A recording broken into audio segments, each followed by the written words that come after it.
सर्वज्ञ श्री चक्रधर स्वामी की। आवाज का कमी है? सर्वज्ञ श्री चक्रधर स्वामी की। आज आपल्या या पदयात्रेचा चौथा दिवस आहे आणि चौथ्या दिवसाचं हे दुपार संध्याकाळचं सत्र आपण श्री क्षेत्र सालबर्डी येथे घेत आहोत। खरं म्हणजे सालबर्डीला पोहोचल्यानंतर देवाचं दर्शन झाल्यानंतर मीही काही सांगू शकत नाही आणि तुम्हाला ऐकण्याची इच्छा नसावी, भूक नसावी की देव भेटला आता काय ऐकायचं, देव भेटला आता काय बोलायचं। परंतु ही सेवा म्हणून तुमच्यापर्यंत येण्याचा मी प्रयत्न करतो। सर्वात प्रथम मी या पदयात्रेच्या आयोजकांचे आभार मानील, धन्यवाद देईल। उमेश्वर दादा आहे, नरेंद्र दादा आहे, त्यांना साथ देणारे ठाकरे कुटुंब असेल, इतरही अनेक सद्भक्त असतील का त्यांच्या निमित्तानं मला इथं येण्याचा योग आला। तुमचं सर्वांचं दर्शन, देवाचं दर्शन घडलं। खरं म्हणजे ह्या भूमीमध्ये येऊन देवाच्या तत्वावरती आणि देवावरती कुणीही बोलू शकत नाही। इथं आल्यानंतर आपण निशब्द झालो पाहिजे आणि मीही तुमच्यापुढे आता किती बोलेल याची मलाही शंका आहे। स्वामी श्री चक्रधरांची असीम कृपा, साधू संतांचं शुभचिंतन, या आश्रमाच्या संचालिका परमपूजनीय परमहंत आचार्या तपस्विनी लीलाताई महानुभाव यांचेही खूप खूप आभार, धन्यवाद। या वयातही धर्माच्या प्रती असलेली तळमळ, धडपड आणि सेवेचा भाव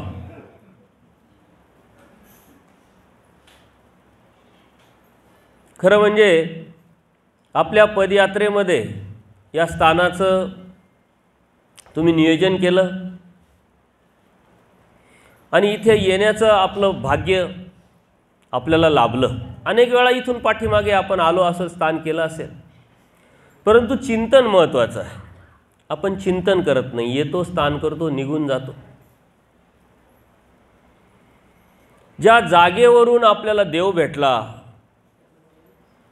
ही जागा किती पवित्र आहे, ज्या जागेतून मला देव समजला, देव कळाला, ती जागा किती महत्त्वाची आहे याची जाणीव आपल्याला जर झाली तर इथं आल्यानंतर आपल्याला काही ऐकण्याची आणि काही बोलण्याची इच्छाच राहिली नाही पाहिजे।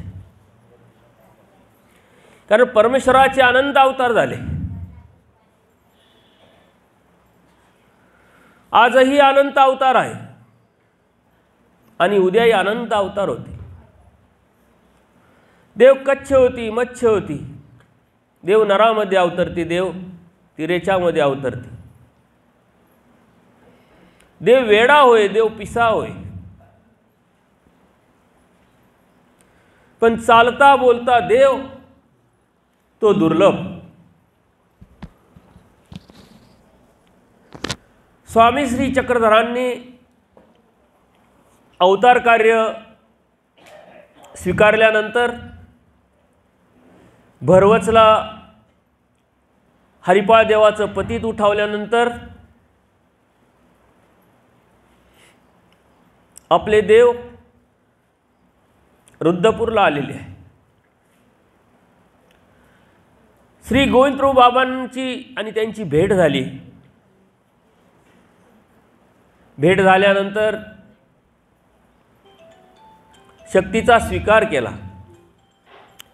वास्तविक परमेश्वर सर्व शक्तियुक्त, शक्तीचा स्वीकार, गुरुत्वाचा स्वीकार, ज्ञानाचा स्वीकार, हे ह्या समाज व्यवस्थेला मान देण्यासाठी, सृष्टी व्यवस्थेला मान देण्यासाठी आणि आपल्यापर्यंत परंपरेनं ही परंपरा यावी आणि आपल्याही पुढे ती चालत राहावी या उद्देशाने परमेश्वर अनंत लीळा करतात. त्यातली ही एक लीळा. देवाने तिथं जीव उद्धारण्याचं व्यसन स्वीकारलेलं आहे आणि आपण म्हणतो ज्ञान झालं, ज्ञान स्वीकारलं आणि त्यानंतर ज्ञानाच्या नंतर वैराग्य उपसतं. देवाला वैराग्य उपसण्याची का गरज पडावी? देव अगोदरच विरक्त आहे. देवाला काय अभिलाषा आहे, काय इच्छा आहे, कशाची भूक आहे? देव विरक्ती मिळवण्याची, विरक्ती निर्माण करण्याची गरज नाही आहे. स्वामी श्री चक्रधर तिथून निघाल्यानंतर सालबर्डीला आलेले. सालबर्डीला आल्यानंतर 12 वर्ष देवानी इथं वास्तव्य केलं, मौन धरलं. त्या 12 वर्षात किती उन्हाळे, किती पावसाळे, किती हिवाळे झाले असतील. परमेश्वर या सृष्टीमध्ये अवतरतात, मनुष्य वेशधारी होतात, देहधर्म जीवधर्म स्वीकारून या जीवाच्या उद्धारासाठी, जीवाच्या कल्याणासाठी वाडोवडी फिरतात. इथं देव आल्यानंतर 12 वर्ष थांबले. का? देवाला कोणाची भीती होती? का देवाचं चिंतन चालू होतं? का देवाला अभ्यासाची गरज होती? काय 12 वर्ष थांबण्याची आवश्यकता का पडावी देवाला? आपल्याला इतिहासात जावं लागेल. देव कोण होते? आपल्यासाठी देव देव आहे कारण आपल्याला बोध झाला, परंतु त्यांच्या कुटुंबियांसाठी ते राजपुत्र होते. कोणासाठी मुलगा होते, कोणासाठी पती होते, कोणातरीसाठी त्या राज्याचे वारसदार होते, राजे होते. तिथून देव निघाल्यानंतर त्यांनी हट्ट धरलेला आहे. त्यांची तळमळ निर्माण झालेली आहे, जीवाचा उद्धार करायचा आहे. परंतु कर्माने त्यांना जे कुटुंब भेटलं ते समजू शकत नाही. आणि मग देवानी निघण्यासाठी एक निमित्त केलं आणि त्या निमित्तातून बाहेर पडण्याची इच्छा धरली, हट्ट धरला, आयडिया केली. कारण महाराष्ट्रामध्ये अनेक कणवेचे जीव आणि त्या जीवांच्या उद्धारणाची तळमळ प्रवृत्ती स्वामी श्री चक्रधरांना निर्माण झालेली. देव राज्यपद स्वीकारला आले नव्हते, राज्यकारभार चालवण्यासाठी आलेले नव्हते. त्यांना अनंत ब्रह्मांडांचा राज्यकारभार चालवायचा आहे, अनंत जीवाला जीवाचं उद्धरण करायचं आहे. म्हणून देव तिथून निघण्यासाठी रामयात्रेचं निमित्त करून निघतात. त्यांचे वडील त्यांना परवानगी देत नाही, परंतु त्यांचा हट्ट आणि हट्ट बघितल्यानंतर अनेक सैनिक त्यांच्याबरोबर दिले जातात. त्यातूनही सुटण्याची आयडिया देवाने स्वीकारलेली आहे. क्षेमकुशल सांगण्यासाठी त्या सैनिकातले काही सैनिक ते माघारी पाठवतात. माघारी पाठवत पाठवत पाठवत सर्व सैनिक संपून जातात. 2 सेवेकरी असतात, ते मात्र देवाला सोडत नाही. रात्रीच्या झोपण्यातून त्यांना झोपी घालून देव निघतात. आपलं जे राजवस्त्र आहे ते सोडून देतात आणि रुद्रपूरला येतात. रुद्रपूरवरून सालबर्डीला येतात. भौतिक जगामध्ये आपली एखादी वस्तू हरवली तर सहजासहजी आपण त्या वस्तूला विसरत नाही. जड वस्तू आहे, भौतिक वस्तू आहे, तरी ती शोधण्याचा आपण प्रयत्न करतो. सापडली नाही तर पोलीस स्टेशनला जातो, पोलीस कंप्लेंट करतो, पॅम्पलेट छापतो, कितीतरी ठिकाणी चिटकवतो. देव कोण होते?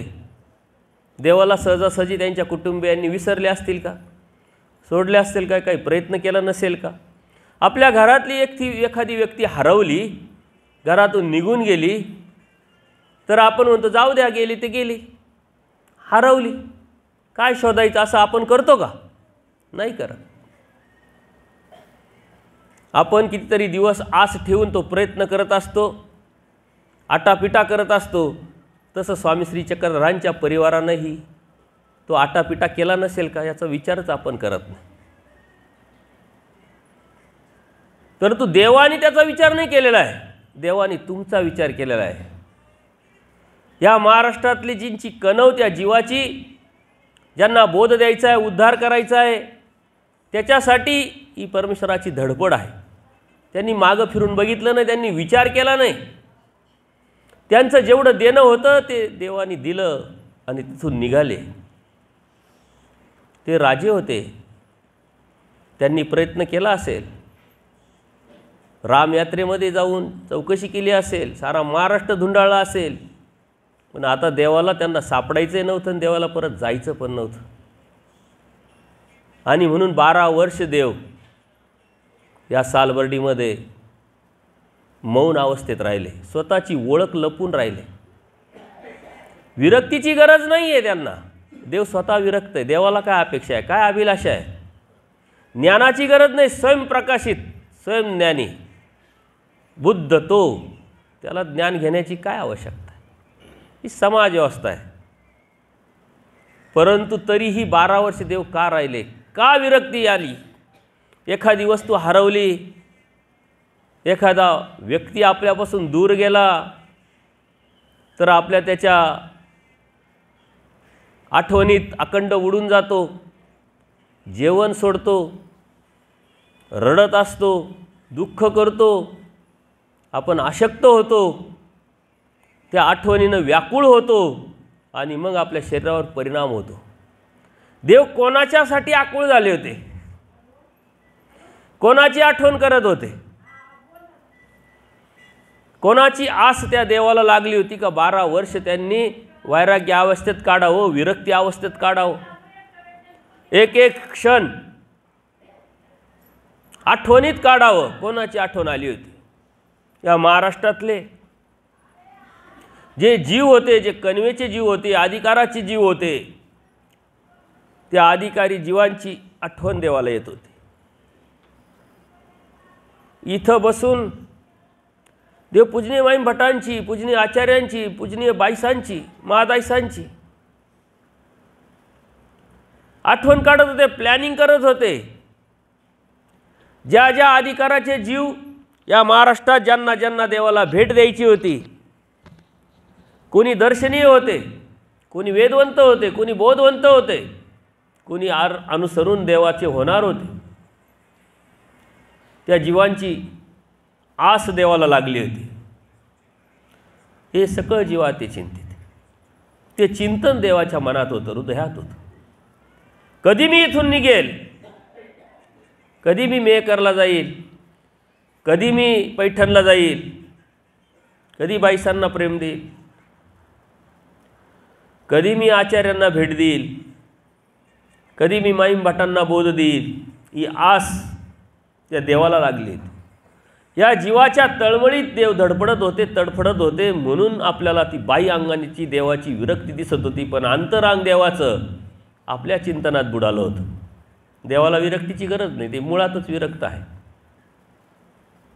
आणि ह्या अनुषंगाने या भूमीनं आपल्याला देव दिला आहे. हा अलौकिक अवतार आपल्या ह्या जागेने दिला आहे. चालता बोलता देव, तो दुर्लभ देव आपल्याला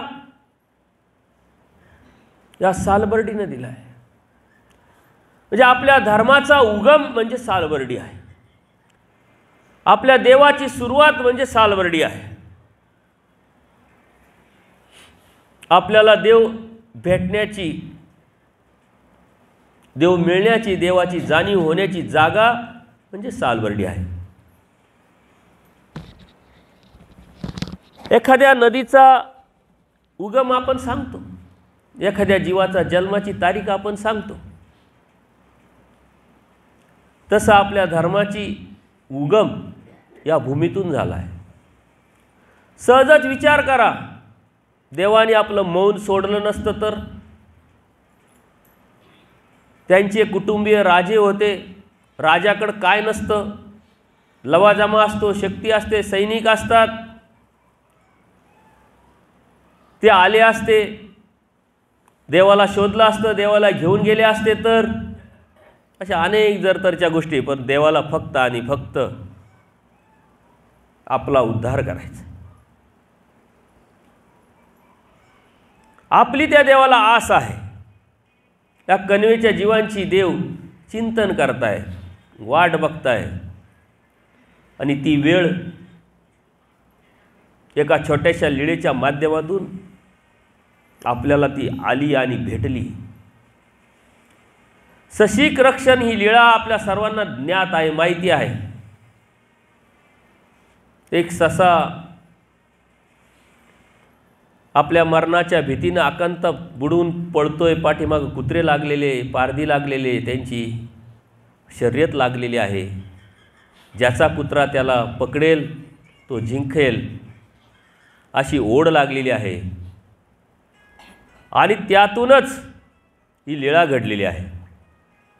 कोणाचा मोबाईल चालू आहे का? आईला सांगा ना थोडंसं.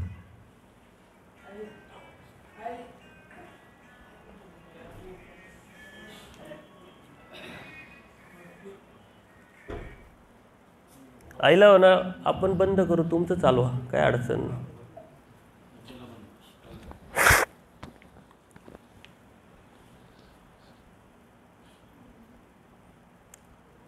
ज्या जागेतून आपल्याला देव भेटला ती जागा किती पवित्र, किती मोठी असेल याचा आपण विचारच करत नाही. तो ससा देवाच्या कडे आलेला आहे मरणाच्या भीतीनं. पाठीमागे त्याच्या कुत्रे लागले, कुत्र्याच्या पाठीमागे माणसंच आहे. आणि आपले देवही माणसासारखेच दिसतात. मनुष्य वेशधारी होती, मनुष्यासारखे दिसतात. एका माणसाला घाबरून एका माणसाकडे कोणी जाऊ शकतं काय? मारणारे माणसं तसे तारणारे कसे काय माणसं असू शकतात? परंतु ज्या सशाला जे कळालं ते आपल्यालाही कळालं नाही.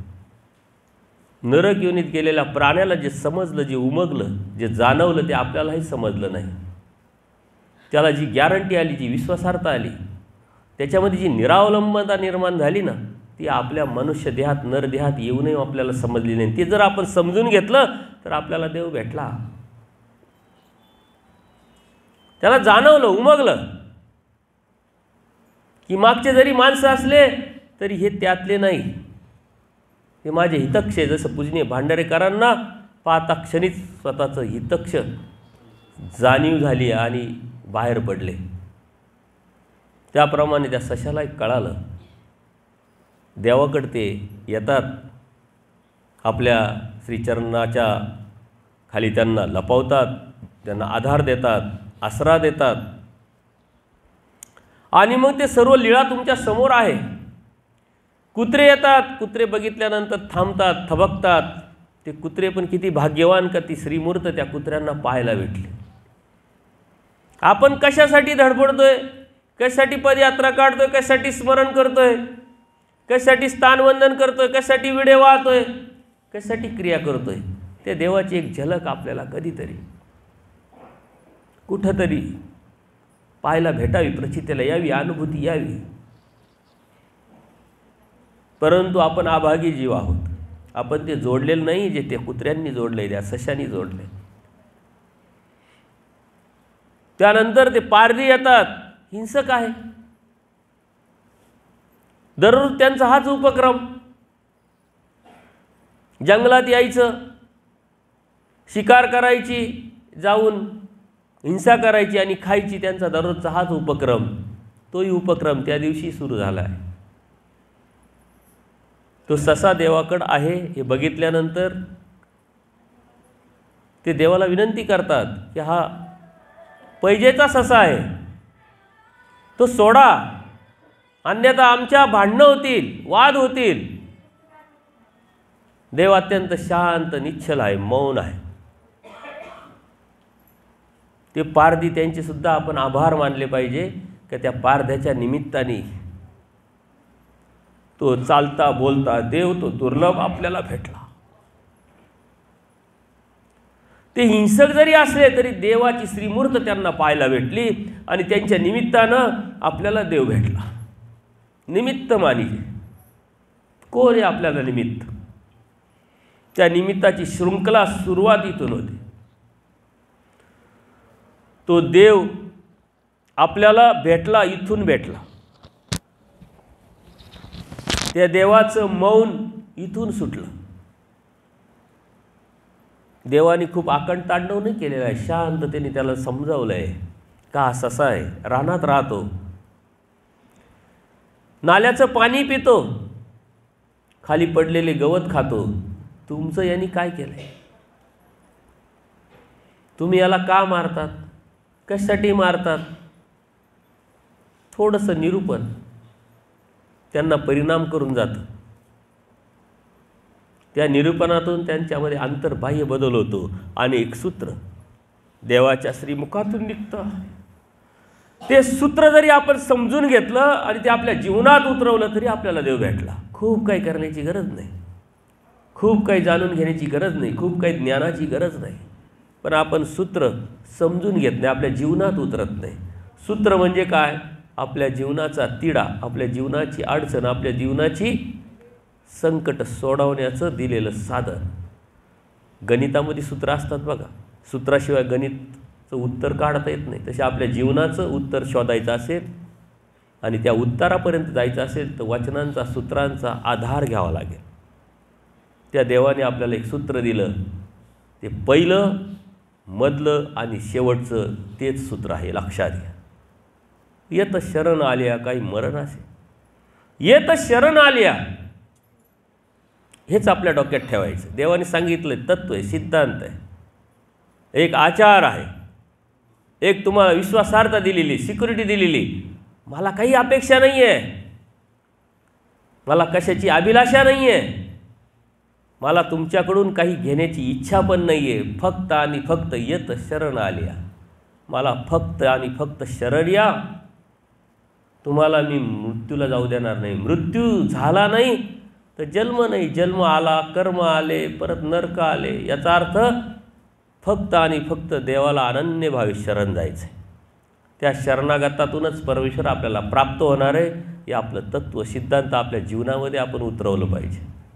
ते आपण उतरवत नाही. आपण सर्व करतो परंतु हे विसरतो. एकनिष्ठ भक्तीचं मर्म देवाने आपल्याला इथून सांगितलेलं आहे.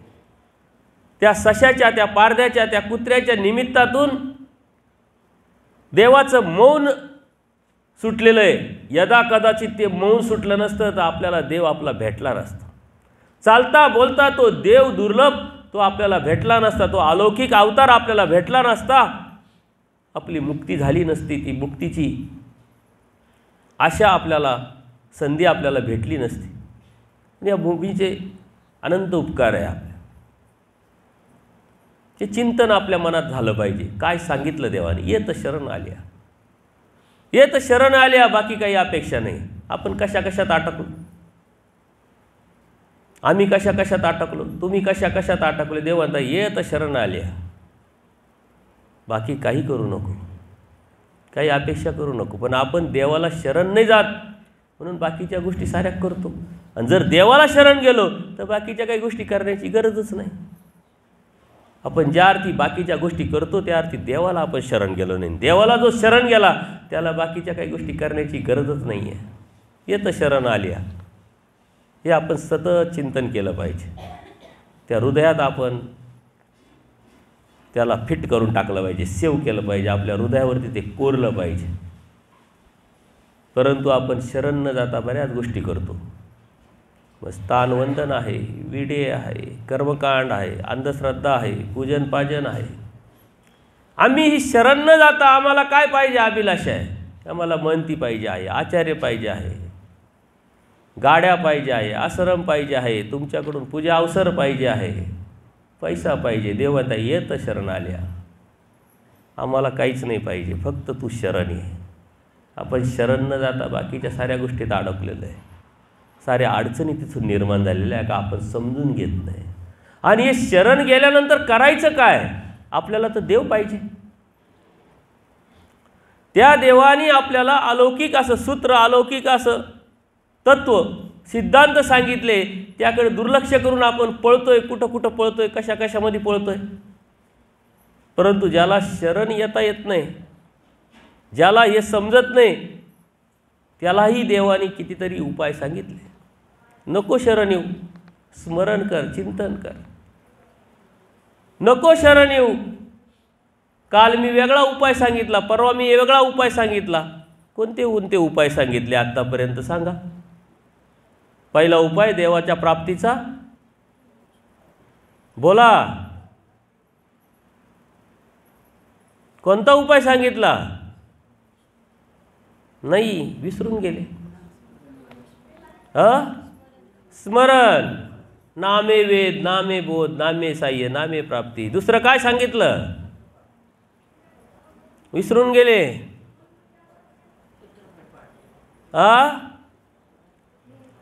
बाबा तुम्ही सूत्रपाठ सांगितलं, आम्हाला प्रेझेंट पण दिलं.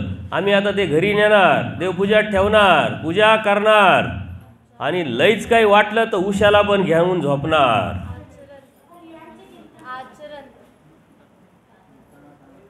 आचरण, त्याग, दास्य. अजून काय सांगितलं? कितीतरी उपाय तुम्हाला मी सांगितले.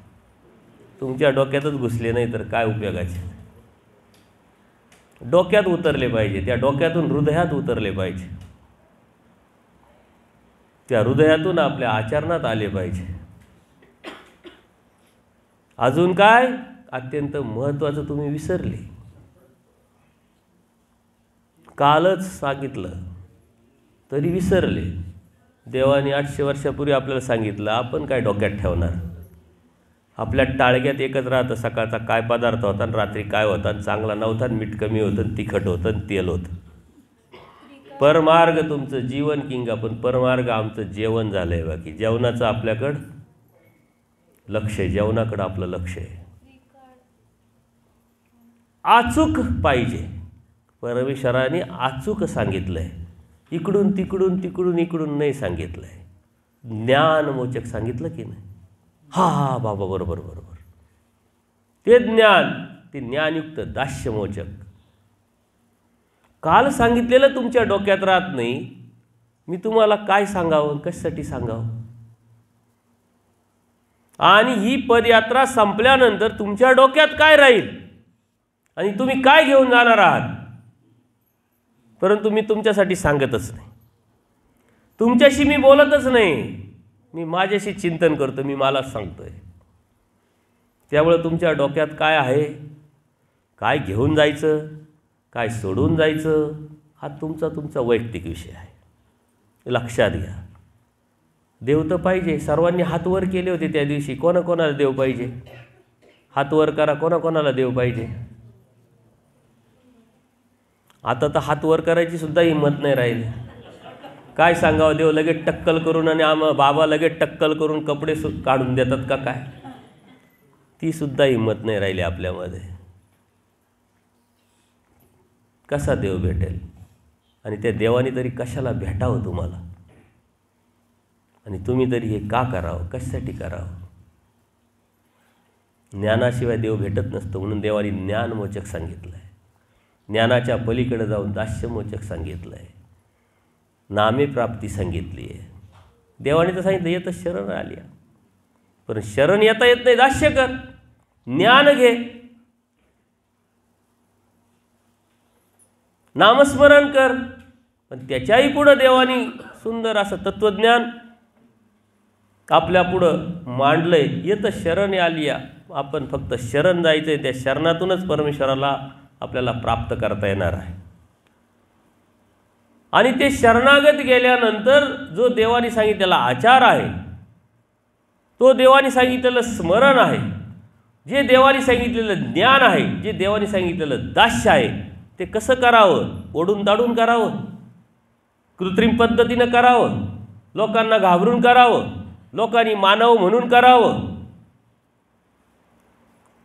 लोक बघताय म्हणून करावं, कसं करावं?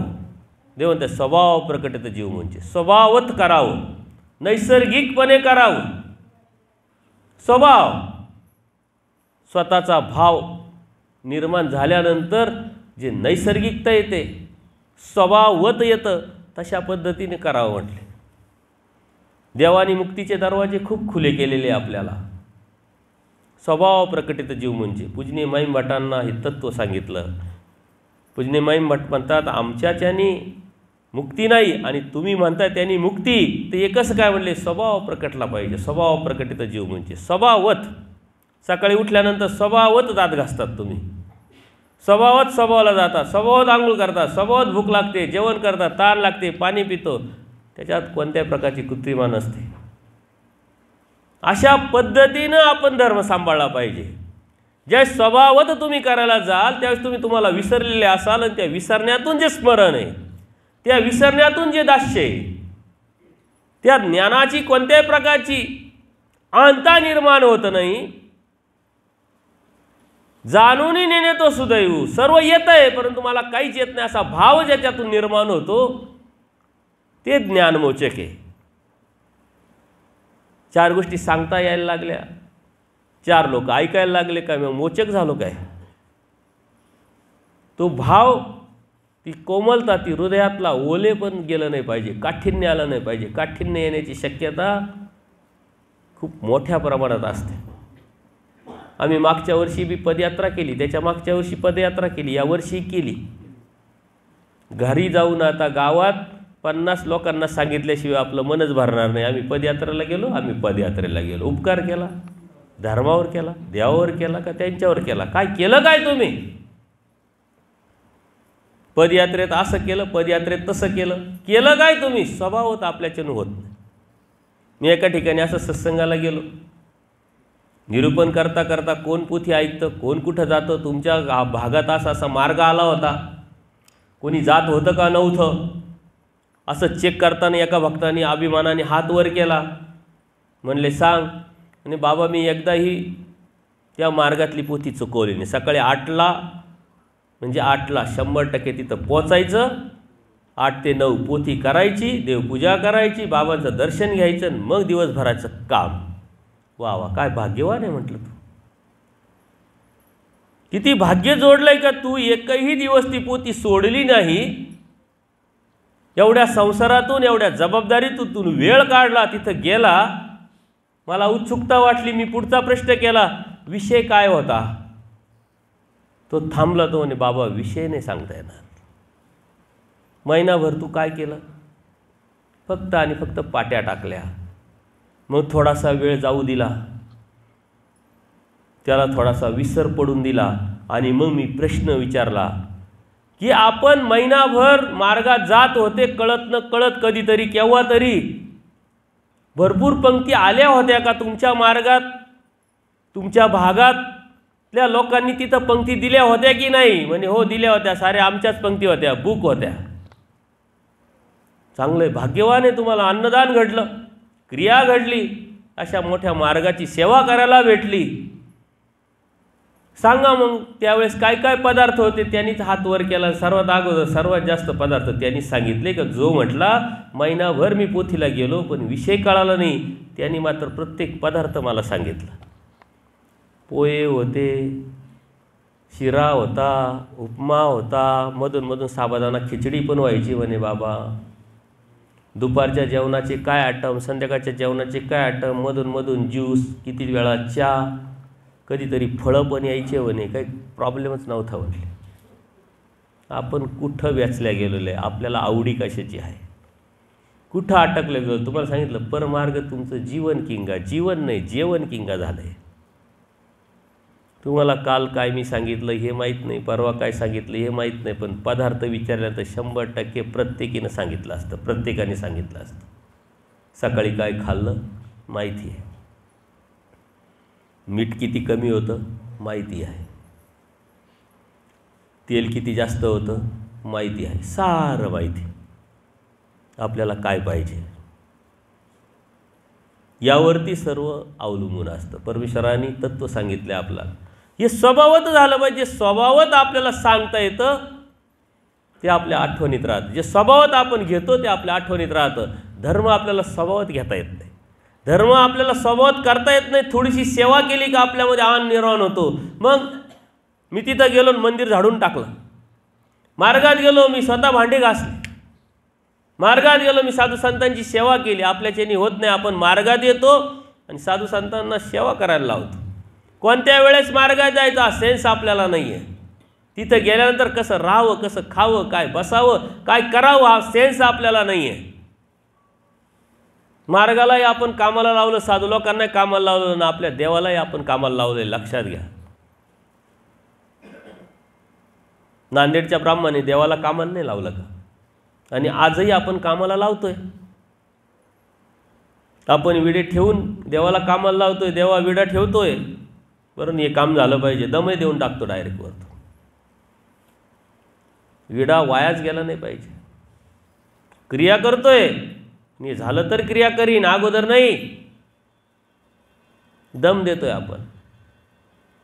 आपण देवालाही कामाला लावलं, धर्मालाही कामाला लावलं. स्वभावत नाही आपण. नेमका अचूक आपल्याला उद्देश, ध्येय आपल्याला माहीत नाही. आपलं टार्गेट आपल्याला माहीत नाही. परंतु जेव्हा असं होईल तेव्हा तुमचं मुंचन आपोआप होईल. या जीवाचं मुंचन आपोआप होईल. खूप काही ओढाताण, खूप काही करण्याची गरज नाही आहे. हे करायचं कसं आहे, कोणत्या पद्धतीने, कोणत्या विचाराने करायचं आहे. देव भेटण्याच्या पद्धती, देव भेटण्याचे उपाय देवानी सांगितलंय. त्या उपायात कोणत्या ठिकाणी आपण बसतो हे आपल्याला लक्षात घ्यायचं आहे. स्वातंत्र्य मोक्ष, स्वातंत्र्य हाच मोक्ष आहे. स्वातंत्र्य हीच प्राप्ती आहे. स्वातंत्र्य हीच मुक्ती आहे. आपल्या डोक्यात स्वातंत्र्यता म्हणजे काय? सेपरेट आश्रम, आपलं आपलं राज्य, टेन्शन नाही. एक व्यक्ती मला भेटला, म्हणे भाऊ अभ्यास चालू आहे. मला नाशिककडं बऱ्यापैकी लोक भाऊच म्हणतात. जो कोणाचाच होत नाही तो भाऊ. भाऊ कोणाचा होतो काय? आपण म्हणतो ना सक्का भाऊ पक्का वैरी, म्हणून ते सुरक्षित अंतर ठेवायचं. म्हणजे अभ्यास चालू आहे, नियोजन चालू आहे. म्हणलं जबाबदारी काय? आपला स्वभाव विचारतो मी, जबाबदारी काय? नाही झाली, थोडी राहिली. आता आहेच तुम्ही म्हणता तसं. तुमचे सत्संग आम्ही ऐकतोच आणि आम्हाला पटलंय, कळालंय. जीवनात काही अर्थ नाही, आता आपण ते करणारच आहे. कधी? आता प्लॉट घेतला आहे म्हणे. प्लॉटचा दीक्षेचा काय संबंध? प्लॉट घेतला आहे, त्याच्यावर बांधकाम करावं लागेल की नाही? आश्रम तयार करावं लागेल की नाही? संडास बाथरूमची व्यवस्था करावं लागेल की नाही? खाण्याची, पिण्याची, झोपण्याची व्यवस्था करावं लागेल की नाही म्हणे. आजकाल काही खरं असतं काय म्हटले. म्हणलं असं देवाने सांगितलं नाही. त्याग करायला लावलं, तुम्ही एका घरातून निघाल दुसऱ्या घरात जाल, अर्थ काय राहिला? देवाने सांगितलं स्वातंत्र्य मोक्ष म्हटले. वा वा, जीव विषय व्यवस्था करू जाणे. तो जसा आहे ना तशी विषय व्यवस्था तो करतो. म्हणजे देवाने सांगितलं स्वातंत्र्य मोक्ष, आपलं स्वतंत्र पाहिजे म्हटलं. पण देवाने दिलेली स्वतंत्रता कोणती आहे? देवाला अपेक्षित स्वतंत्रता कोणती आहे? आपण मायेच्या तमात निद्रिस्तावस्थेत पडलेलो आहे. देवाला आनंद देण्याची कृपा उपजली आहे आणि देवाने साऱ्या यंत्रणेला, साऱ्या टीमला कामाला लावले. देवाची टीम कोणती, यंत्रणा कोणती आहे? 81 कोटी 1.25 देवता, सकळही देवता. मायेला आदेश आणि मायेला आदेश होताच मायेने मग आपल्याला चेतवलंय, बाहेर काढलंय. आनंद देण्याची प्रवृत्ती होताच परमेश्वरांनी सारा उपद्याप सुरू केलेला आहे. आता आपल्याकडं काही सामर्थ्यच नाही जीवामध्ये, तरी आपल्या डोक्यात काय काय सामर्थ्य घेऊन आपण फिरतोय. आपण 7 दिवस आलो तरी आपण आपल्या घराला विसरलो नाही, आपल्या कुटुंबाला विसरलो नाही, आपल्या इस्टेटीला विसरलो नाही, आपल्या बँक बॅलन्सला सुद्धा विसरलो नाही, आपल्या मोबाईलला विसरलो नाही, काहीच विसरलेलं नाही. आणि देव म्हणतात तुमच्याकडे काहीच नाही, मर स्वच्छ जीव आहे काय तुझ्याकडं? आता आपण काही विसरतच नाही. आणि मग ह्या देवाच्या प्रवृत्तीनं मायेने त्याचा एक अंश म्हणजे संलग्न आपल्याबरोबर दिलेला आहे संगतीला. जसं तुम्ही एकट्या कोणीच आल्या नाही. एकट्या कोणी आले आहे का? हात वर करा बरं. कोणीच नाही. एकटे कोणी आले का? कोणीच नाही. जोडीला पाहिजे ना बाबा, गप्पा मारायला, पिशी उचलायला, हे करायला, ते काय. जसं माझ्याबरोबर कोणीतरी पाहिजे, मी एकटा येत नाही, एकटं कधीच येत नाही, पण जाताना एकटा जातो, येताना एकटा येतो, हे मात्र लक्षात घ्या. एकटं जावं लागणार आहे. किती प्रेमाचं असलं, किती आपलं पण असलं, कोणी येत नाही, कोणी येणार नाही. एखाद्याची इच्छा असेल तरी कायद्याने त्याला जाता येत नाही. तर मला जायची आहे, परंतु कायद्याने गुन्हा आहे, जाता येत नाही म्हटलं. जी विषय व्यवस्था करू झाली. देवाने तो संलग्न जोडलेला आहे. परमेश्वराच्या प्रवृत्तीनं, मायेने ते संलग्न आपल्याला सामर्थ्य रूपाने सामर्थ्य येण्यासाठी जोडलेला आहे. तो कशासाठी आहे? आपल्याला डायरेक्शन करण्यासाठी, आपल्याला पुढं काय हे दाखवण्यासाठी, चेष्टेकत्व करण्यासाठी. आपण आंधळे आहोत, पंगू आहोत, पांगळे आहोत, आपल्यामध्ये काहीच नाही आहे. जसं एखादा आंधळा माणूस आहे, तो जात असताना एक डोळस माणूस पुढं असतो बघा, ती काठी त्यांनी त्याला दिलेली असते, तो पुढं चालतो, पाठीमागं चालतो. तसं आपण त्या संलग्नाच्या डायरेक्शननी चालत असतो. तो मायेचा अंश आहे. आपल्याला परमेश्वराने बोध दिला म्हणून आपल्याला समजलं का तो मायेचा अंश आहे. ज्याला बोध नाही तो काय म्हणतो, हा परमेश्वराचा अंश आहे, आत्मा हाच परमेश्वर, आत्मा हाच परमात्मा, असे म्हणणारे लोक आहे की नाही, अद्वैतवादी. सर्वच ब्रह्म. परंतु आपल्याला बोध झाल्यामुळं तो मायेचा अंश आहे हे समजलं, कळालं. ही किती अपार कृपा आहे परमेश्वराची. ही सर्वात मोठी कृपा आहे का आपल्याला तो अंश कळाला. जर तो अंश नसाला कळाला तर तो देवापर्यंत जाऊ शकत नाही, पोचू शकत नाही, त्याला समजणारच नाही, त्याला रस्ताच कळणार नाही. तो दिशाहीन चालत राहील, जिकडं रस्ता आहे तिकडं चालत राहील, चालत राहील. त्याचं चेष्टकत्व या प्रत्येक जीवाला आहे. परंतु अहेतुक भूतभजन, कळत न कळत आपण केलेली क्रिया ती अहेतुकामध्ये पडली आणि परमेश्वराने ती स्वीकारली. ही अपार कृपा आहे परमेश्वराची. आपली योग्यता नाही, आपली पात्रता नाही आहे की आपण अहेतुक क्रिया करावी, त्या देवाने स्वीकारावी, मग त्या देवाने आपल्याला ज्ञान द्यावं. कळत न कळत आपल्याला माहीत नाही आहे, त्या देवाने तो योग आणलेला आहे, ते नियोजन केलेलं आहे, कुठं, कधी, केव्हा, कोणाकडे याची क्रिया करावी आणि मग मी याला बोध द्यावं. कारण घेतल्याशिवाय देता येत नाही. सुदाम्याचे मुठभर पोयात काय देवाने दिलं नाही, तसं घेतल्याशिवाय देता येत नाही देवाला. मग अहेतुक भूतभजन आपलं घडलं आणि देवाने आपल्याला बोध दिला. बोध देताच हा जो संलग्न पुढं होता तो पाठीमागा झाला, हा जीव पाठीमागा होता तो पुढं झाला, आपल्याला स्वतंत्र केलं. देवाने आपल्याला त्याच वेळेस स्वातंत्र्य, मोक्ष सांगितलं. तू स्वतंत्र झाला, तुला मोक्ष झाला. कारण आता तुला कोणी चेष्टकत्व करणार नाही, करू शकत नाही, तुला कोणी डिस्टर्ब करणार नाही, तू आता संभ्रमावस्थेत येणार नाही, तुला कोणी इकडं जाय तिकडं जाय, हेच कर तेच कर असं म्हणणार नाही. तुला स्वतंत्र केलं. देवाने सांगितलं तू स्वतंत्र केलं, त्याच वेळेस तुला मोक्ष भेटला. पण ती स्वतंत्रता आपण किती राखली, त्या स्वतंत्रतेचा आपण कसा समजून घेतलंय, काय आपल्याला कळालेलं आहे. या जीवामध्ये संत आणि असंत दोन्ही सामुग्री असतात. तुम्ही काय कराल ते वाढेल. तुम्ही कोणाच्या संगतीत आहात, चांगल्याच्या संगतीत गेलं तर चांगलं वाढेल, चांगलं डेव्हलप होईल. वाईटाच्या संगतीत गेलं तर चांगलं डेव्हलप होईल, वाईट डेव्हलप होईल, वाईटात वाढेल. इथंच देवाचं प्रेम आणि इथंच नित्य नरक प्राप्त होत असतं. इथूनच दोन रस्ते फुटतात. कोणत्या रस्त्याने जायचं ही स्वतंत्रता मात्र तुमची आहे. स्मरण करायचं कशासाठी करायचं, विडे व्हायचे कशासाठी, देव करायचा कशासाठी, देवाला शरण जायचं कशासाठी, स्थानं करायचे कशासाठी, क्रिया करायच्या कशासाठी, पदयात्रेत यायचं कशासाठी, सेवा करायची कशासाठी, ज्ञान मिळवायचं कशासाठी. या प्रत्येक प्रश्नाचं उत्तर या सूत्रामध्ये आहे. स्वातंत्र्य मोक्ष, ही स्वतंत्रता तुम्हाला दिलेली आहे. ती कशासाठी हा हेतू जर क्लिअर झाला तर परमेश्वर प्राप्त व्हायला वेळ लागणार नाही. देवाने अनेक उपाय सांगितले, त्या उपायापैकी हे उपाय आपण चिंतन करतो आहे. ते उपाय जर आपण समजून घेतला, आपण स्वतंत्र आहोत. चांगलं काय आणि वाईट काही सद्विवेक बुद्धी आपली जागृत आहे, आपल्याला कळतंय, कळून समजतंय, समजून करण्याचा आपण प्रयत्न करतोय. आपलं हित कशात आहे या जीवाला कधीच कळत नाही. ज्याला आपलं हित कशात आहे कळालं तो जीव जिवंत झाला, तो जीव स्वतंत्र झाला. आणि तोच त्याला परमेश्वराला प्राप्त करण्यासाठी साधन भेटलं. आपल्याला आपलं हित कळालं पाहिजे. हित कशात आहे? ज्या मिनिटाला ज्या क्षणाला तुमचं हित कळेल त्या मिनिटाला तुम्ही स्वतंत्र झाले. तुम्हाला आता कोणाचं चेष्टकत्व नाही आहे.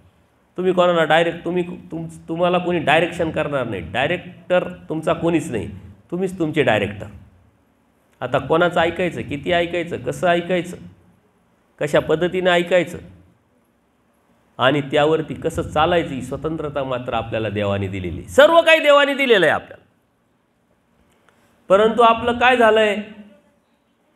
काकशुक्राच्या दृष्टांताप्रमाणे आपण जिथं आहे ना तिथंच ते मिळवायचा प्रयत्न करतो. या प्रपंचाला आसार परमेश्वराने सांगितलं, अस्थिर सांगितलं आहे. तेच दुःखाला आणि तेच पापाला मूळ सांगितलं आहे. आपण म्हणतो जिथं आहे तिथं मला देव भेटला पाहिजे. भोळ्याची आशा.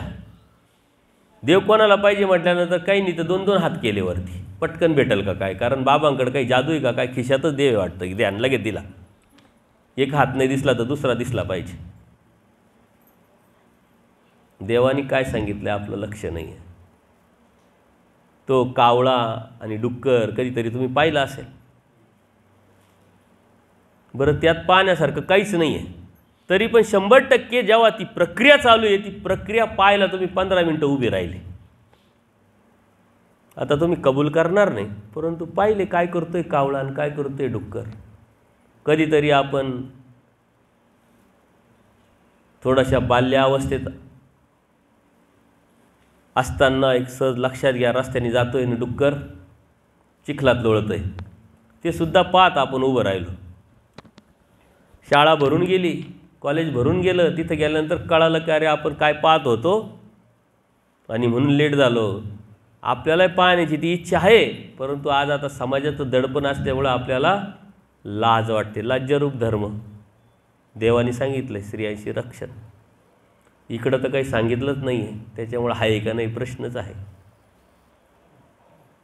परंतु त्याचं दडपण असल्यामुळं आपल्याला पाहायची इच्छा असूनसुद्धा आपण पाहत नाही. परंतु मोबाईलच्या माध्यमातून हे सारं आपण दररोज पाहत राहतो.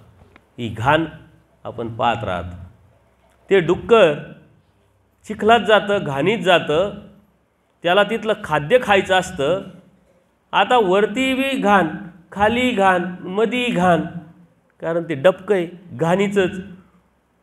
वेगळं काय असू शकतं का? नाही. परंतु त्या डुकराने काय मानसिकता तयार करून घेतली आहे, आतमध्ये काहीतरी चांगलं असेल म्हणून त्याच्यात ते तोंड खुपसतं आणि खालचं खालतं. आणि त्याला काय वाटतंय, मी चांगलं खातोय. आपणही प्रपंचात राहत असताना, या घाणीत राहत असताना त्यातून बाहेर पडण्याची इच्छा नाही ठेवत, पण मानसिकता काय आहे, आता जे करतोय त्यानेच देव मला भेटणार आहे. ते कावळा बी कधीतरी त्या घाणीवर बसतो खाण्यासाठी. आता घाण असते, वरती काय मधी काय खाली काय, ते वरचं बाजूला करतं आणि आत चोच टाकून खात असतं. आपणही प्रपंचाला विसरायला तयार नाही. ही सारी घाण आहे. जितकं त्यात गुंताल तितकं ते वाढल. जवजव प्रपंच जडे तवतो. तुम्हाला सारे वचनसुद्धा माहिती. जवजव ईश्वर जडे तवतो प्रपंच उजडे. देवाला आपण तर त्याच्यासाठी तर विडे वाहतोय, प्रपंच उजाडला नाही पाहिजे. प्रपंच चांगला व्हावा, प्रपंचात सुख भेटावं, मुलं भेटावे, सुना भेटाव्यात, घरदार व्हावं, मानपान भेटावा, पैसा भेटावा, याच्यासाठी आपलं सारं आयुष्य विडे वाहता गेलंय. ज्या अर्थी आपण याच्यासाठी विडे वाहतो त्या अर्थी देव मला भेटला नाही पाहिजे हे आपण सिद्ध करतो आणि देवालाही अप्रत्यक्षरित्या सांगतो. का तर देव म्हणता जितका ईश्वर जडेल तितका प्रपंच उजडेल. जितका प्रपंच उजडेल तितका देव जडेल. आणि आपण म्हणतो हा प्रपंच माझा नीट झाला पाहिजे, याच्यासाठी हा विडा आहे, याच्यासाठी ही खेट आहे, याच्यासाठी ही क्रिया आहे. याचा अर्थ काय, तू मला भेटला नाही पाहिजे, तू मला भेटूही पण नको. भेटून करायचं काय, प्रपंच नीट दे, प्रपंच नीट कर. म्हणून आपल्याला देव नाही पाहिजे, आपल्याला देवाकडून प्रपंच पाहिजे. आणि त्या प्रपंचात सुद्धा त्या कावळ्याच्या डुकराप्रमाणे आपल्याला चांगलं पाहिजे. आमच्या क्रियेचा स्वीकार झाला पाहिजे, आमच्या पंचावताराचा स्वीकार झाला पाहिजे, आमच्या विड्याचा स्वीकार झाला पाहिजे. आणि एखाद्या ठिकाणी विड्याचा स्वीकार नाही झाला तर कोणीतरी महाभाग भेटतो तुम्हाला आणि तो म्हणतो मी त्या स्थानावर जाऊन विडा वाहिला तर नवसाला पावला त्या स्थानावर जायचं. ते नवशिक स्थान आहे, ते जाज्वल्य स्थान आहे. आपली सारी कुत्तर रोड झालेली, इकडून तिकडं तिकडून इकडं फरफट चालू आहे. ही फरफट कशासाठी आहे? येत शरण आलो नाही आपण. एकदा का परमेश्वराला शरण गेलो का आपल्याला ही फरफट सारी थांबून जाईल. आपल्याला कशाचीच आवश्यकता नाही, कशाचीच गरज नाही आहे. आपण घेतोय पण ते आपल्याला पचत नाही, पचावता येत नाही. आपण चिंतन करत नाही, ते आपण स्वीकारत नाही, आपल्या हृदयामध्ये ते आणत नाही, म्हणून त्यावरती आपण चालत नाही म्हणून देव भेटत नाही. जनावर असतात ना, दिवसभर खातात याचा अर्थ काय? त्यांना माहिती संधी आहे, खाऊन घ्या. दिवसभर जितकं भेटेल तितकं. ते पचवायचा विचार नाही करत, किती पोटात आहे याचा विचार नाही करत. संधी आहे, संधीचा उपयोग करून घ्या. ते दिवसभर चरतं आणि घरी जाताना सुद्धा त्या गुराख्याने घरी नेण्यासाठी त्या गायी, त्या म्हशी, ते जनावर नेत असताना पाठीमागं दांडुका घेऊन तो उभा राहत असताना, फटका मारत असताना सुद्धा ते इकडं तोंड घालील तिकडं तोंड घालील. दिवसभर चरलंय तरी त्याचं पोट भरत नाही. परंतु त्याला माहिती आहे मी जे खाईल ते पचवणार आहे, ते मला उपयोगी पडणार आहे. आता संधी आहे, घरी जाईपर्यंत एकदा का दाव्याला मी बांधलो का रात्रभर मला काहीच भेटणार नाही. ते रवंत करतं घरी जाऊन, ते गुपचूप बसत नाही आहे, लगेच झोपून जात नाही आहे, रवंत करतं.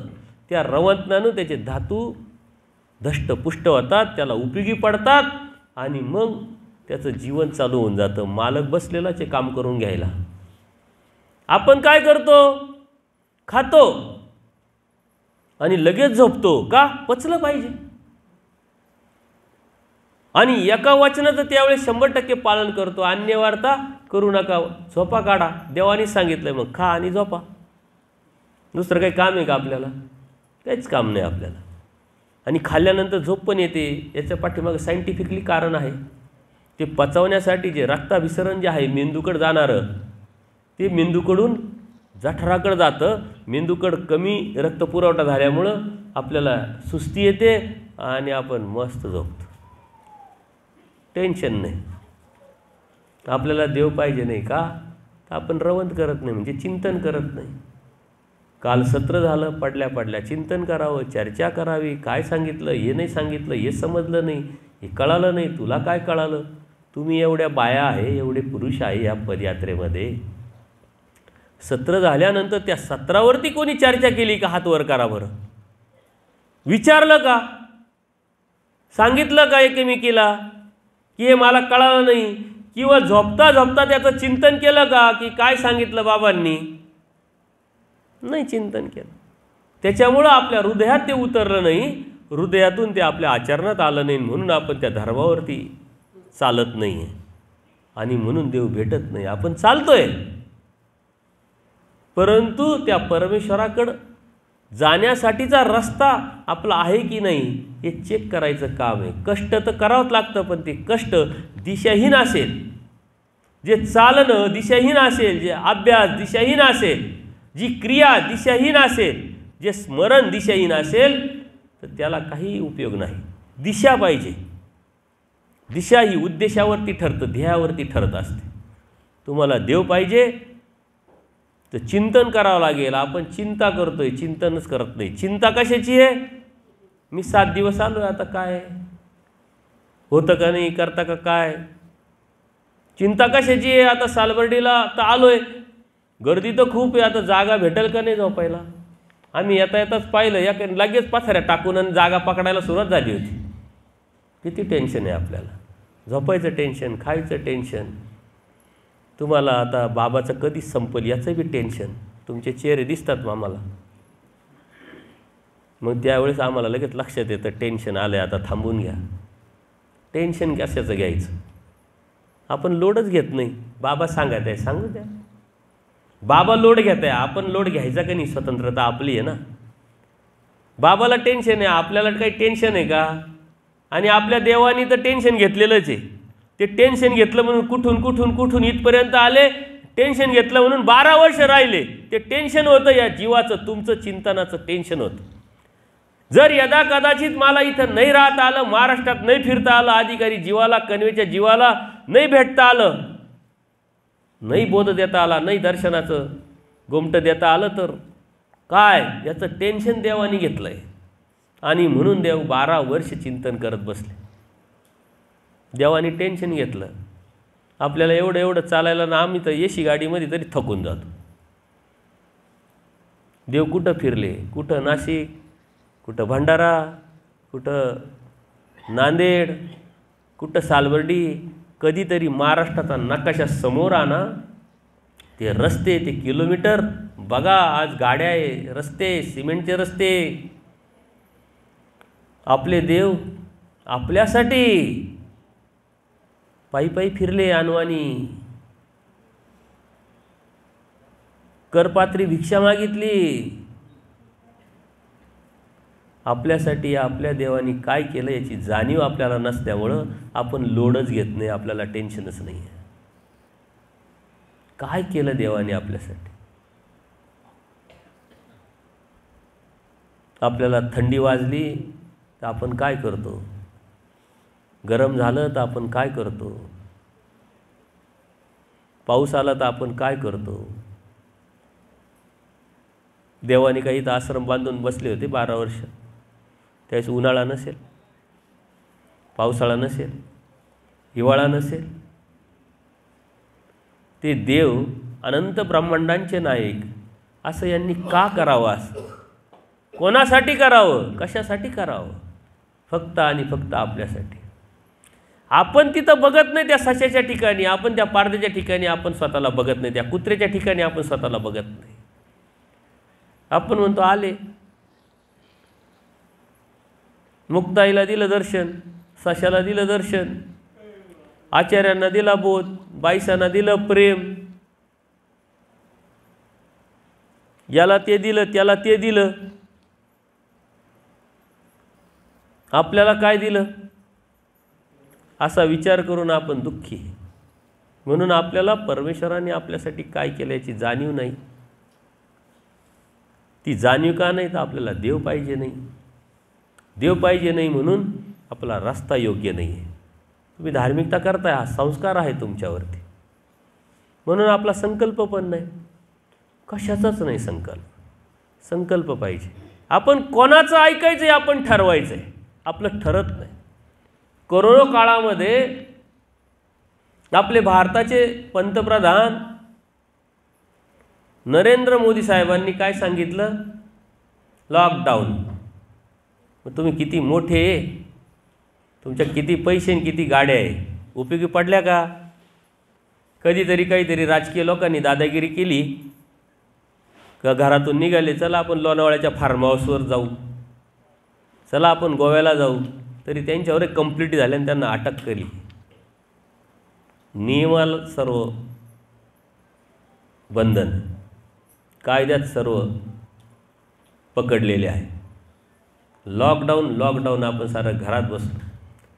तर लॉकडाऊनच्या काळामध्ये त्यांनी आपल्याला आव्हान केलं, तरी आपण ते ऐकलं.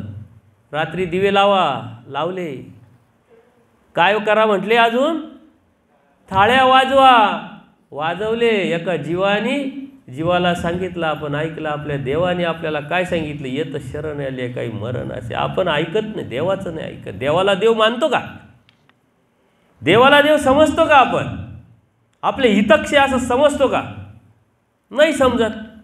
पूजनीय भांडारेकर समजले म्हणून उठले, चालायला लागले. देवाला देव बाईसा समजल्या म्हणून उच्चासनावरून बस उडी मारली आणि देवाला शरण आली. येत शरण आली, आता तुम्हाला नाही. आचार्यांनी गुंडागर्दी सोडली, दादागिरी सोडली, येत शरण आल्या काही मरण नाही. सर्व सोडलं. ज्यांनी सोडलं त्याला देव भेटला. आचार्यांनी आयडिया केली. महादाईसांनी पाणी सोडलं वाराणसीला. दादसांवरतं पाणी, कुटुंबावरती पाणी. आपण पाणीच सोडत नाही. आपण पाणी एकाच गोष्टीचं सोडतो, अन्नदान कृष्णार्पण, पूजादान कृष्णार्पण, एवढंच पाणी सोडतो. पण देवानी काय सांगितलं, येत शरण आल्या काही मरणास, एक जन्म येत दिजो का मा, काय होईल ते पाहिजे. जन्म द्यायची इच्छा नाही आपली, पदार्थातून देव मिळवायची इच्छा आहे, पैशातून देव मिळवायची इच्छा आहे. पण गदो नायकाला सांगितलं, तुझ्याकडे पैसे राजाकडे कमी आहे का? ज्यातून आपण देव मिळवायचा प्रयत्न करतो, देव हवाय अशी इच्छा ठेवतो, ते तर देवानी साऱ्या फुली मारलेल्या आहे, सर्वांवर फुली मार. आणि ज्याच्यावर फुली मारल्या त्याला आपण यश करून टाकलेलं आहे. आपल्याला समजतच नाही देवाला सांगितलं काय, देवाची अपेक्षा काय. देवाने अंधश्रद्धा निर्मूलनाचा कार्यक्रम हाती घेतला, कर्मकांडाचा उखडून टाकण्याचा कार्यक्रम हाती घेतला, विधीच्या बाहेर या जीवाला आणण्याचा कार्यक्रम हाती घेतला. का ज्या पैठणमध्ये साऱ्या ब्राह्मणांचं एक पीठ आणि तिथून सारा कारभार चालत होता, कर्मकांड, अंधश्रद्धा, धर्माच्या नावाखालचा विधी, तिथंच देवाने अणुबॉम्ब लावले आणि ते उखडून टाकलं. त्याचा देवाला सुद्धा त्रास झाला. हा आमचा मार्ग उच्छेदित. देवालाही त्रास झाला. ही जीव अशी नीच प्रवृत्तीची आहेत का देवाला कामाला लावलं, देवाला विरोध केला, देवाला त्रास दिला. आपणही त्याच योग्यतेचे आहोत. आपणही आज देवाचं ऐकत नाही, अप्रत्यक्षरित्या देवाचं स्वीकारत नाही.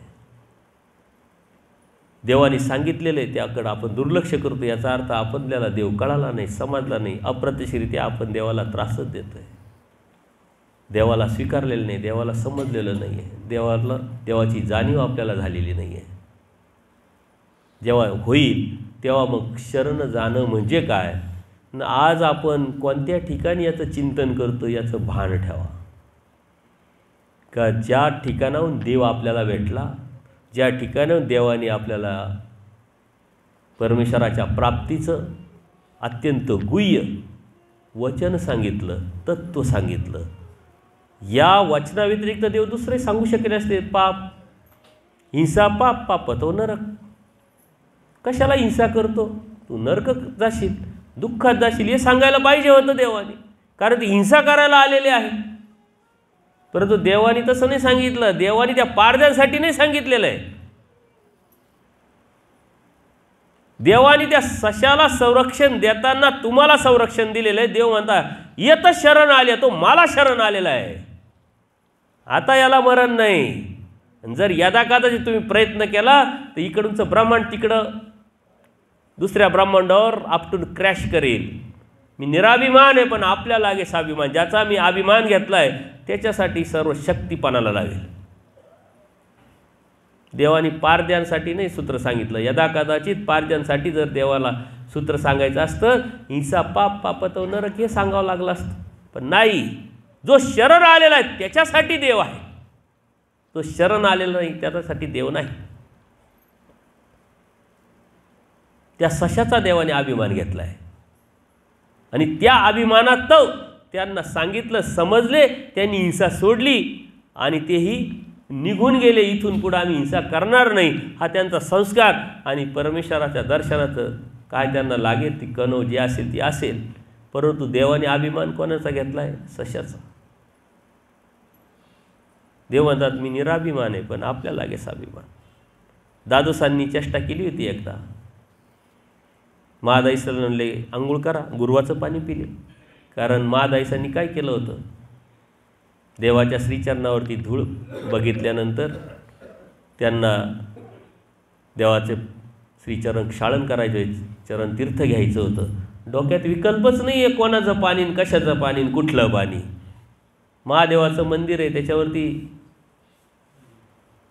तांब्या आहे, काय म्हणता त्याला, काय म्हणता?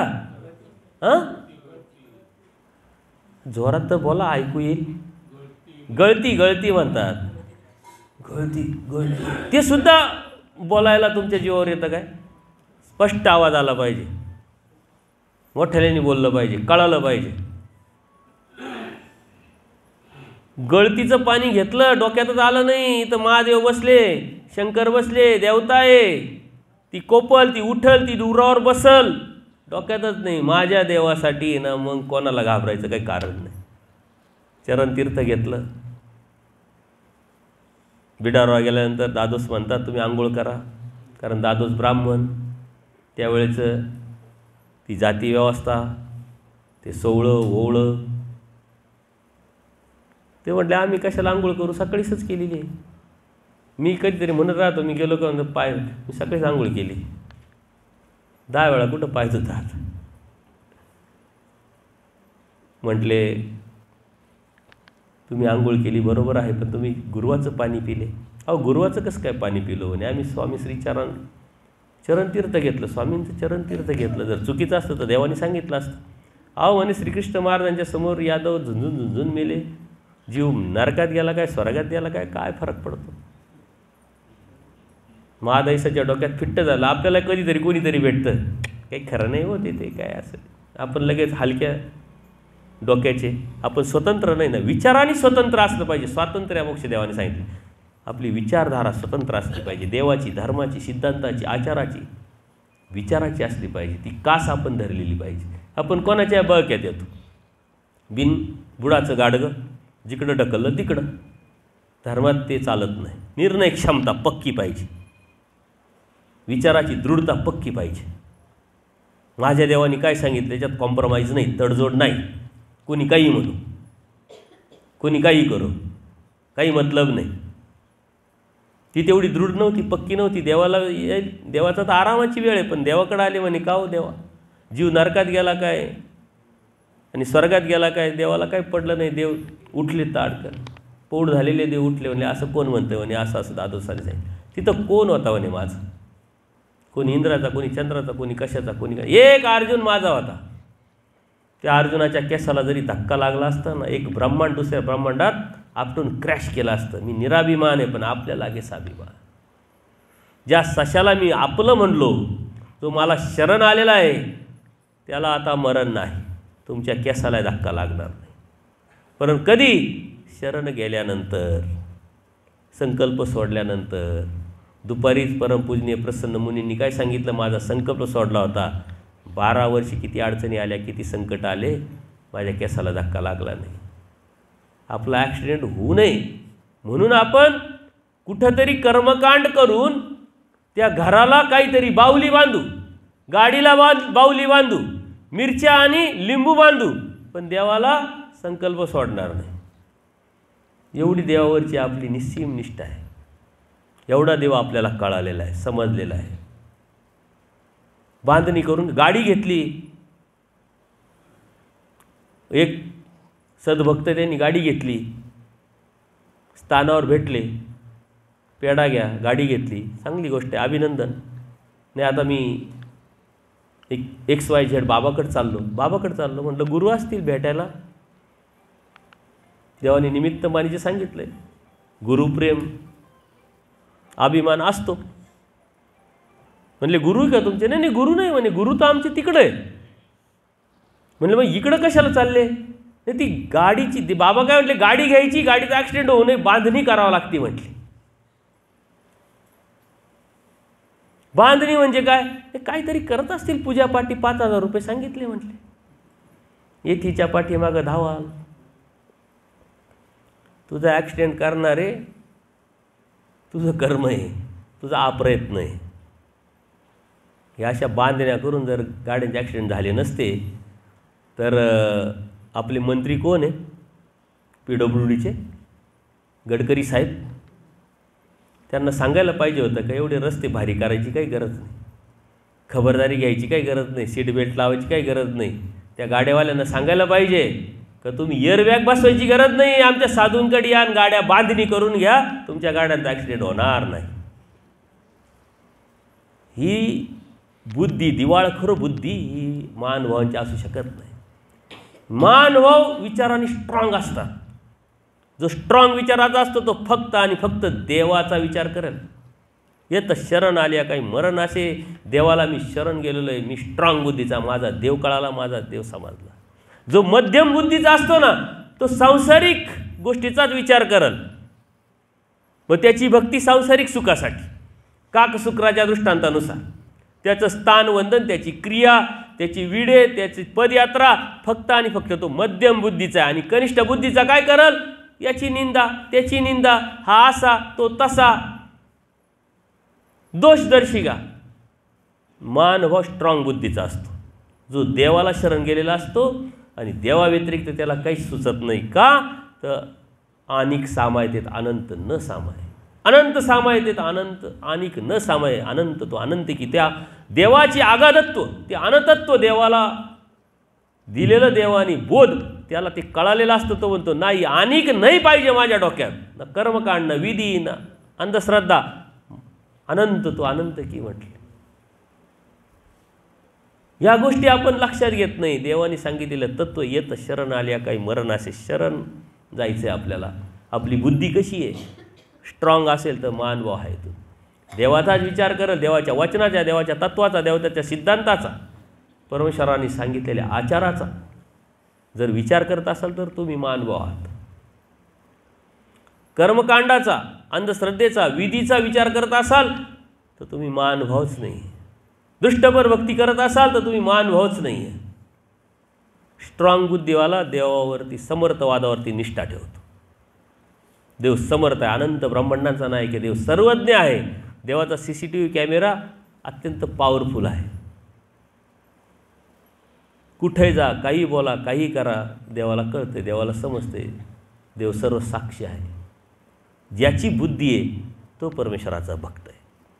आता तुम्ही चिंतन करा का काय आपण कोण आहोत, कुठं आहोत, कशाची भक्ती करतोय आणि खरंच आपण देवाचे भक्त आहोत का?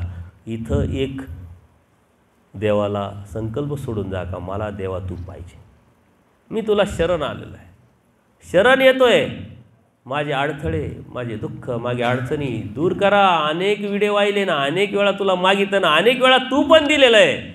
आता आम्ही समाधानी झालो, आमचं पोट भरलं, आता मला नको, मला आता फक्त आणि फक्त तू हवा आहे. इथं ते मिळवण्याचं स्थान आहे, देवाला मागण्याचं स्थान आहे, देवाला शरण येण्याचं स्थान आहे. जेव्हा देवाला शरण येऊ तेव्हा देव म्हणतील तथास्तु, येतं शरण आल्या काही मरण नाही, तुला नरकात मी जाऊ देत नाही. देव म्हणतात येथीचं होईजे ते चुकेती. काय चुकेती? मरण चुकेती, कर्म चुकेती, नरक चुकेती. येथीचं व्हायचं आहे, तेच आपल्याकडून होत नाही. आपण कशा कशाचं होतोय, कोणाकोणाचं होतोय, त्यातून बाहेर पडायचं आहे आणि देवाला व्हायचं आहे. इतकंच या माझी योग्यता नसताना, पात्रता नसतानाही परमेश्वराच्या कृपेनं, तुमच्या सर्वांच्या प्रेरणेनं, शुभचिंतनाने तुमच्यापर्यंत हे चिंतन मी तुमच्यापर्यंत पोचवलं. परंतु ते मीच माझ्यासाठी केलेलं ते एक चिंतन होतं. आपण उठतो, बसतो, चिंतन करतो, स्मरण करतो, इथं अप्रत्यक्षरित्या येतो. स्थानवंदन म्हणजे काय? डोकं टेकवणं म्हणजे स्थानवंदन नाही, देवाला आठव. मला एक साधू भेटले की एवढ्यात कुठं पंचाळेश्वरला गेले की नाही, स्थान करायला गेले की नाही. म्हटलं आम्ही दररोज जातो स्थान करायला. दररोज जाता? कुठं कुठं जाता? म्हणजे पंचाळेश्वरला जातो, सालबर्डीला जातो, छिन्नस्थळीवरती जातो, राजमठात जातो. म्हणजे दररोज कसं काय प्रवास करता तुम्ही नाशिकवरून एवढं फिरून आणि परत नाशिकला? शक्य तरी का? काही वेड्यात काढता का? म्हणलं जातो मी, पहाटे 3ला उठून जातो. देव तिथं असतात का? देव तिथं भेटते, देव इथं भेटते.